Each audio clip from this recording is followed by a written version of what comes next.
አንቷን ሴሜኖን በተመለከተ ያሉትን መረጃዎች አንድ ባንድ እንመልከት። ፎሎ እያደረጋችሁ እንዲሁም ደግሞ ኮፒ ሊንክ እና ላይክ እያደረጋችሁ እስከ መጨረሻው እንድትከታተሉ ጋብዛችኋለሁ። በመጀመሪያም ፋብሪዚዮ ሮማኖ ይዞት በወጣው መረጃ መሰረት ማንቸስተር ሲቲዎች በዚህ ሳምንት የአንቷን ሴሜኖን ጉዳይ መጨረስ ስለሚፈልጉ ከቦርንማውዝ ጋር ንግግር እያደረጉ እንደሆነ የሚያሳይ መረጃን ይዞልን ወጥቷል። ከተጫዋቹም ጋር ሙሉ ለሙሉ ከስምምነት እንደሚደርሱ ማንቸስተር ሲቲዎች በራስ መተማመን ላይ ናቸው የሚል መረጃ ነው እንግዲህ ፋብሪዚዮ ሮማኖ ትላንትና ምሽት ይዞልን የወጣው። በተጨማሪም ፍሎሪያን ፕሌተንበርግ ይዞት በወጣው መረጃ መሰረት ማንቸስተር ሲቲዎች ከአንቷን ሴሜኖ ጋር ሙሉ ለሙሉ ከስምምነት እንደደረሱና ከቦርንማውዝ ጋር የ65 ሚሊዮን ዩሮ ያከፋፈሉ እየተነጋገሩ እንደሆነ የሚያሳይ መረጃን ይዞልን ወጥቷል። እንዲሁም ሪያን ቴይለር ይዞት በወጣው መረጃ መሰረት ማንቸስተር ሲቲዎች በአንቷን ሴሜኖ ዙሪያ ምንም አይነት ሃይጃክ ወይም ደግሞ ሌላ ቡድን ወደ ዝውውሩ እንዲገባ ስለማይፈልግ በዚህ ሳምንት ዝውውሩን መጨረስ እንደሚፈልጉ የሚያሳይ መረጃን ይዞልን ወጥቷል። ከዛ በተጨማሪም አሌክስ ክሩግ ይዞት በወጣው መረጃ መሰረት በዚህ ሰዓት ከማንቸስተር ሲቲ ውጪ ሌላ የፕሪሚየር ሊግ ቡድን አንቷን ሴሜኖን ለማስፈረም ምንም አይነት ሙከራ እያደረጉ እንዳልሆነ የሚያሳይ መረጃን ይዞልን ወጥቷል። ስለዚህ አንቷን ሴሜኖ ወደ ማንቸስተር ሲቲ የሚያደርገው ዝውውር በዚህ ሳምንት የሚጠናቀቅ ይሆናል። ማንቸስተር ሲቲዎች እንግዲህ ይሄን የመሰለ ተጫዋች ስላገኛችሁ እንኳን ደስ አላችሁ ለማለት እፈልጋለሁ።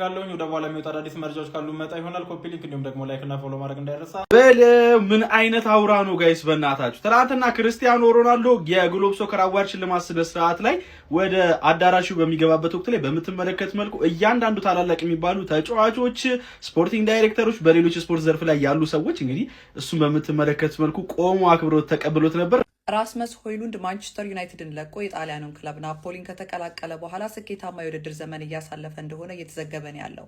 እንዴት ማለት ጥሩ እንግዲህ ኦልሞስት 4 ወር ሆኖታል ማንቸስተር ዩናይትድን ለቆ ወደ ጣሊያኑ ክለብ ካመራ። ታዲያ ለሀገሩና ለጣሊያኑ ክለብ በተጫወታቸው ጨዋታዎች በአጠቃላይ ወደ 14 የሚጠጉ ኳሶችን ግብ ማስቆጠር ችሏል።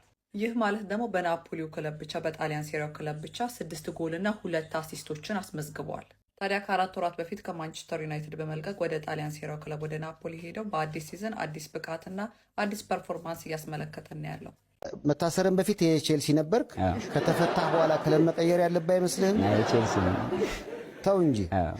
ሁለተኛ ፌቨሬት ክለብ ሆኗል አርሰናል። አሁን ማረሚያ ቤት አብዛኛው የአርሰናል ደጋፊ። እኔ የምለው ቆይ የጆን ዳንኤል አንደኛ ክለቡ ቼልሲ ነው ምናምን ብዬ ልዝናናባችሁ አይደለም የመጣሁት፣ ግን አርሰናል ሁለተኛ ክለቤ ነው አለ። ቆይ አርሰናል ከሁለተኛ ጋር ያላችሁ ችግር ምንድን ነው?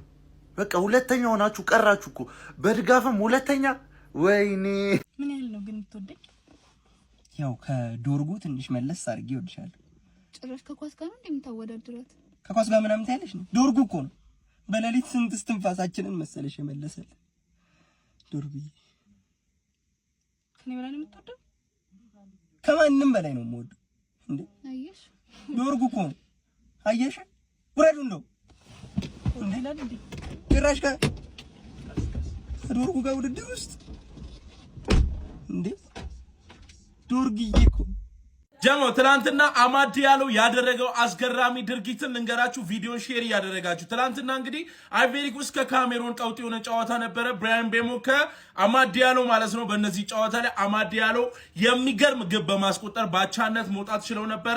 ይህንንም ተከትሎ የጨዋታ ኮከብ መሆን የቻለው አማድ ዲያሎ ሲሆን፣ ነገር ግን አስገራሚ ድርጊት ብራያን ቤሞን ማሊያ በመልበስ እንግዲህ የጨዋታው ኮከብ በመባል የተሰጠውን ሽልማት አድርጎ ማሊያውን መነሳት ችለዋልና ይህም ደግሞ አስገራሚ ድርጊት ሆኖ እያነጋገረ ይገኛል። በነገው ዕለት እንግዲህ ማለት ነው የ2025 የመጨረሻ ጨዋታችንን የምናደርግ ይሆናል። እሱም ደግሞ ከወልቭስ ጋር ነው። ጀሞ ያኔ ወልቭስን 4-0 አሸንፈን እንግዲህ የሚገርም ውጤት ይዘን ነበረ። በዚህኛው ደግሞ ስንት እንደምናገባ ኮሜንት ላይ መገመት ትችላላችሁ። ቢቢሲ የዚህ ሳምንት ምርጥ ተጫዋቾች ተብለው ከተመረጡት መካከል ዶርኩና ኩኛ ከማንቸስተር ዩናይትድ መገኘት ችሏል። ጀሞ አዲስ ነገር ሲኖር ፓስ እናደርጋለን። ቪዲዮ ላይ ሼር፣ ፎሎ፣ ኮፒ ሊንክ እንዳይረሳ። ቆንጆ የለው የወያላ ጥሩ የለው ማበጥ እንግሊዝ ላሉት ወያሎች ነው ለነጫጭ በወያላ ለቶተናም ጠላት ለኦሪጂናል ወያላ ናባቴ ኒውዚላንድ ኳይት በቃ ቶተናም 1 ዩሮፓ ሊግ ወያላው 0 ዩሮፓ ሊግ በቃ በተገኘው ተቀኒ ወያላ ማቃጠል ነው። እዚህ ያለው ባይቃጠል እዚህ ያለው መቃጠል ነው። ወያላ ነው አባቴ ወያላ አታደው ዝም ብለህ ዩናይትድ ለአስቶን ቪላ ምን ያህል ከባድ ቡድን እንደሆነ አሳይቷል። ቀጣይ ግን እኛ እንበቀልላቸዋለን። በቃ ቅዳሜ ከኛ ጋር አላችሁ። እሺ በቀሉ በቀለች በቀሌ ብለናል። በቀሉ እንጂ ተበቀልሽ። ዓለም ላይ ያሉ ሽልማቶች በሙሉ የሚገቡት ንጉሱ ሲያርሰበን የግሎብ ሶከር የመካከለኛው ምስራቅ የዓመቱ ምርጥ ተጫዋች ሽልማትን አሸንፏል። የንጉሱ ወዳጆች እንኳን ደስ ያላችሁ። ቪዲዮውን ኮፒ ሊንክ፣ ሪፖስት፣ ላይክ በማድረግ ጀምሩት። ንጉሱ ይህ ያንስበታል እንጂ አይበዛበትም። ምክንያቱም እሱ ንጉስ ነው፣ የዓለማችን ምርጥ ተጫዋች ነው። እንደምታውቁት እንግዲህ በግሎብ ሶከር በተደጋጋሚ አዋርዱን አሸናፊ ሲሆን አይተነዋል። ብዙዎች ደግሞ ይሄን ግሎብ ሶከርን ታማኝ ነው ይሉታል። ምክንያቱም የዓለማችን ምርጡን ተጫዋች በሐቀኝነት ስለሚሸልሙት እሱም ተገኝቶ ነበር። ደማቅ አቀባበል እናደርጉለት። ሁሉንም አመስግኗል። ባለቤቱን በተለይ በልዩነት ነበር ያመሰገነው። ያው እንደምታውቁት የመካከለኛ ምስራቅ ምርጡ ተጫዋች እሱ ነው። ያው ባልናስር ውጤታማ ይሁን እንጂ እሱ በየሳምንቱ የሊጉ ኮከብ ተጫዋች ነው። ኮከብ ጎል አግቢ ሆኖ ደግሞ በአመቱ ይጨርሳል በየጊዜው። እንደ ቡድን ጥሩ ባይሆን አሁን በእርግጥ እችን አመት ሊያነሱ ይችላሉ ብዬ አስባለሁና እንኳን የመካከለኛ ምስራቅ ዓለም ከሱ ውጭ የምጠራው ተጫዋች አለ ብዬ አላስብምና ያው ይገባዋል ነው ሁሉም ቁመውን ያጨበጨቡለት። ምክንያቱም ክብር ይገባዋልና በጣም ደስ ብሎኛል። እኔ ባይኔ ማየቴ ራሱ ደስ ብሎኛል። መድረኩ ላይ እሱ ማየቴ ራሱ ለሁላችንም ትልቅ ኩራት ነው ብዬ ነው የማስበው። ምክንያቱም እንወደዋለን። የንጉሱ ወዳጆች ግን እንኳን ደስ ያላችሁ። እስቲ በሽልማቱ የተሰማችሁን ኮሜንት ላይ አስቀምጡ። ቪዲዮ ከተመቻችሁ ኮፒ ሊንክ፣ ሪፖስት፣ ላይክ ማድረግ እንዳይረሳ። ቴንክ ዩ ቦስ በአላህ ተጨነቅን። ሁሉም ሊነግርህ ፈርቶ ነው። እኔ ላውራው የአርሰናል ደጋፊ 10,000 ኮፒ ሊንክ አድርግልኝ የምታስበው ከሆነና ይሄ የምናመጣው ነገር ቆይ በአላህ የታክቲኩ አንድ አካል ነው። እኔ ከጋርዲዮላ ያንተ ታክቲክ ሆነ እያስፈራኝ ያለው በዚህ ዓመት ዋንጫ ከሰጠንም ያንተ አጨዋወት ነው። ዋናው 3 ነጥብ ነው። አዎ 3 ነጥብ እያገኘ ነው። ግን 2-1 ላይ አንድ ጎል ቢገባ የሆነ ተጨራርፎ ምናምን አበቃ። ኤቨርተንን በአንድ ጎል ልዩነት፣ ወልቭስን 2-1 በመከራ ይሄ ነው የዋንጫ። ያለፉት ዓመታት እንኳን ከዚህ የተሻለ ተጫወተን ከዚህ የተሻለ ደብድበን ጎል ብዙ አግብተን ያላሸን ዋንጫ ያልበላ ነው። አሁን በዚህ ምልንበላ የሆነ ባለቀ ሰዓት አቻ አድርጎ እኛ የማግባት ቻንስ ብናጣስ 1-0 ምን አይደለም። ከዛ ለነዛ ክለቦች ኳስ ሰጣለን፣ ካልደገሙ እንከላከላለን። ካልደገሙ አንድ አቻ ሲያደርጉ ለ2-1 ስንሄድ ባለቀ ሰዓት አቻ ቢያደርጉብን ሳትይታ አንድም ጨዋታ አይደለም እኮ እንደምንም ተቸገረን። በጣም ረጅም ጊዜ ሆነ እኮ ረጅም ጊዜው አሁን ጋርዲዮላ ሳይሆን እኛንን በቃ አሁን የአርቴታ ታክቲክ ነው ወላሂ ያስጨንቀኛልና ይሄ እንዴ ሳናመጥ በቃ ሳንጨነቅ አንጫወትም እንዴ? ወይ ታክቲኳ ካለው ካልክ ንገረን እንዴ። እስቲ ባላ በደንብ ኮሜንት ስጡኝ። የምር እኔም ብቻ ነው እና በደንብ ቪዲዮን ኮፒ ሊንክ አድርጉ። ኧረ ቦስ ባላ ማንቸስተር ዩናይትዶች ካርሎስ ባሌባን ከብራይተን ለማዛወር ተመልሰዋል። በክረምቱ የዝውውር መስኮት ይህንን ተጫዋች ለመውሰድ ከፍተኛ ጥረት አድርገው በገንዘብ መወደድ ምክንያት ያልተሳካላቸው ማንቸስተር ዩናይትዶች በጥር የዝውውር መስኮት የአማካይ መስመር ክፍተታቸውን ለማረምና ለማስተካከል ባሌባን እንደገና ለማዛወር እየሰሩ እንደሚገኙ ተጠቅሷል። ካርሎስ ባሌባ በክረምቱ የዝውውር መስኮት ከማንቸስተር ዩናይትድ ጋር ስሙ ከተያያዘ ወዲህ ተጫዋቹ ከአእምሮ ጋር አይደለም። በብራይተን እያሳየው ያለው አቋምም ጥሩ አይደለም። ነገር ግን በአፍሪካ ዋንጫው ጥሩ አጀማመር አድርገዋል። ሀገሩ ካሜሮንም አሸንፋለች። የባሌባን ብቃት አስደማሚ ነበረ። ማንቸስተር ዩናይትዶችም ተጫዋቹን ተመልሰው ለመውሰድ ካሁኑ ከፍተኛ ስራ እየሰሩ እንደሚገኙ መረጃ ምንጮች የጠቀሱ ሲሆን ከብራይተን አመራሮችና ከተጫዋቹ ወኪል ጋር የስልክ ንግግር መጀመራቸውን የመረጃ ምንጮች እየጠቀሱ ይገኛሉ። ካርሎስ ባሌባ በአሁኑስ ይሳካለት ይሆን? ወደ ማንቸስተር ዩናይትድ የሚያደርገው ዝውውር ኦኒዮንለት ይሆን? አብረን የምንመለከተው ይሆናል። ማንቸስተር ዩናይትድ በጥር የዝውውር መስኮት ኮቢ ማይኖን በውሰት የመልቀቅ ዕድሉ ሰፊ እንደሆነ እየተዘገበ ይገኛል።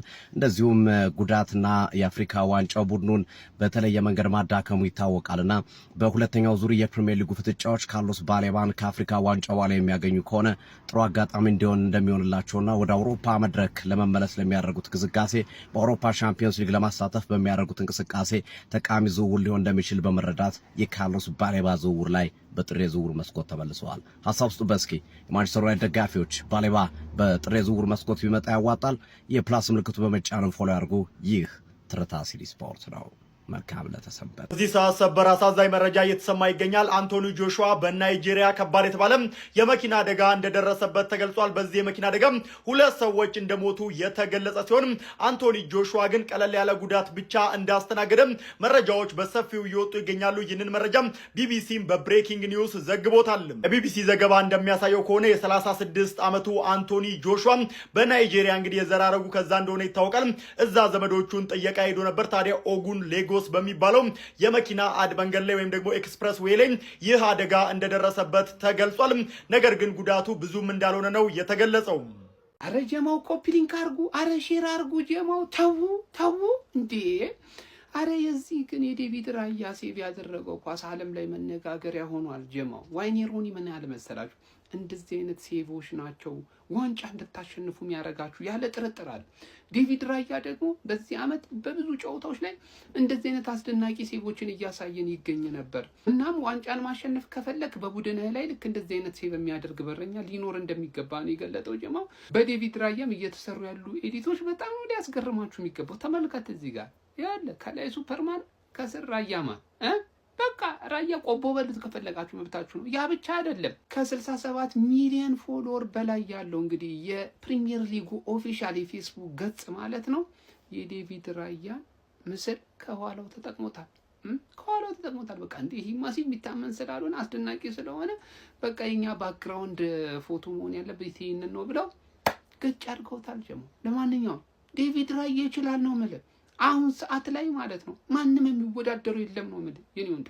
ለማንኛውም ሼር ኮፒ ሊንክ አድርጉና አዳርሱ። ጀሞ ይመቻችሁ።